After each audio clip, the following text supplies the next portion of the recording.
প্রদান করেছেন সফলতার জন্য। এর জন্য আল্লাহ পাক তিনি বলেন বান্দা শুনে রাখো। যেমন প্রথম কথাটা আল্লাহ পাক মহাগ্রন্থ আল কোরআনুল কারীমের প্রথম পৃষ্ঠাটা উল্টালে পড়ে আপনি দ্বিতীয় পৃষ্ঠার মধ্যে আপনি দেখতে পাবেন আল্লাহ পাক জীবন সফল হওয়ার জন্য তিনি কি ধরনের থিওরি পেশ করেছেন। যেমন আল্লাহ পাক বলেন বান্দা শোনো, الذين يؤمنون بالغيب ويقيمون الصلاة ومما رزقناهم ينفقون। الله أكبر বলেন। জীবন সফলতার কোরআনী থিওরি পেশ করা হচ্ছে। আল্লাহ পাক বলেন জীবন সফল হওয়ার জন্য তোমাদেরকে প্রথমত 5 দফা কাজ করা লাগবে। কথা বলেন কয় দফা? প্রথম নম্বর হচ্ছে আল্লাযীনা ইউমিনুনা বিল গায়ব, অদৃশ্যের উপর ঈমান আনবে যারা। দ্বিতীয় নম্বর হচ্ছে ইউকিমুনাস সালাত, এবং ঈমান যার উপরে এনেছো সেই মহান রবের সাথে সম্পৃক্ত থাকার জন্য, সেই মহান রবের সাথে একটা সম্পর্ক মজবুত করার জন্য বিনয়বনত চিত্তে সালাত কায়েম করবে যারা।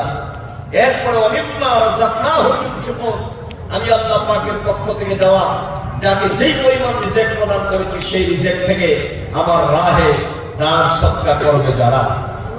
এরপরে আল্লাহ পাক বলেছেন আসমান সমুদয় কিতাবের উপর যারা ঈমান আনবে, বিশেষ করে আমার নবীর উপর যে গ্রন্থ আল কোরআন আমি নাযিল করেছি সেই কোরআনের উপর ঈমান আনবে যারা।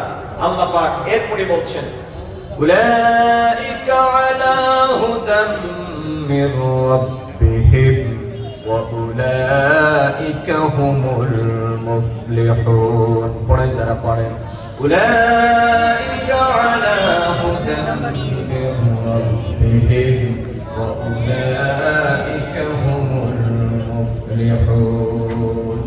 এই কাজগুলো যারা করবে নিশ্চয় তারা আমি রবের দেখানো পথের উপরে আছে। আর أُولَئِكَ هُمُ الْمُفْلِحُونَ, এবং তারাই দুনিয়া এবং পরকালে সফলতা অর্জন করবে। সুবহানাল্লাহ। এবার আসলে আমরা সংক্ষিপ্ত কিছু ব্যাখ্যা শুনি। এই পৃথিবীতে সফলতার জন্য এবং পরকাল জীবনে সফলতার জন্য প্রথম শব্দই হচ্ছে আল্লাযীনা ইউমিনুনা বিল গায়ব, অদৃশ্যের উপর ঈমান। এখন আসলে অদৃশ্য মানে কি?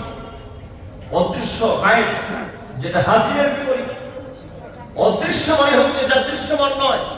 একটু খেয়াল করুন, অদৃশ্য মানে হচ্ছে কি? যা দৃশ্যমান নয়। আচ্ছা বলুন তো দেখি, আমরা যে মহান নবীর পরিমাণ গ্রহণ করেছি সে আল্লাহকে কি দেখা যায়? একটু কথা বলেন ভাই, দেখা যায়? আল্লাহ কি দৃশ্যমান না অদৃশ্য? আল্লাহ হচ্ছে অদৃশ্য, কিন্তু আমরা ঈমান এনেছি আল্লাহ একজন আছে। এই যে আমাদের দুই কাঁধের মধ্যে দুইজন ফেরেশতা আছে, ওনারা কি দৃশ্যমান না অদৃশ্য? জীবনে কোনোদিন দেখছেন যে বাড়িতে গিয়ে যখন আপনি বাজার থেকে অফিস থেকে যখন আপনি কাপড়টা খুলেন তখন ফেরেশতা দুইজন দুই দিকে দৌড় দিচ্ছে? আপনি কোনোদিন দেখছেন? বা আপনি যখন শরীরের মধ্যে ঘষা দিচ্ছেন, মাজা দিচ্ছেন, গোসল করার জন্য ফেরেশতারা বলছে তুমি আস্তে আস্তে দাও, এরকম কোন আওয়াজ কি আপনারা শুনছেন? শোনার কি সম্ভাবনা আছে? কিন্তু এরপর আমরা বিশ্বাস করি কি আমাদের দুই কাঁধে দুই ফেরেশতা আছে না নাই?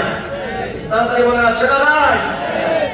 এরপরে অদৃশ্য হচ্ছে আখিরাত, আমরা দেখি নাই। অদৃশ্য হচ্ছে জান্নাত, অদৃশ্য হচ্ছে জাহান্নাম।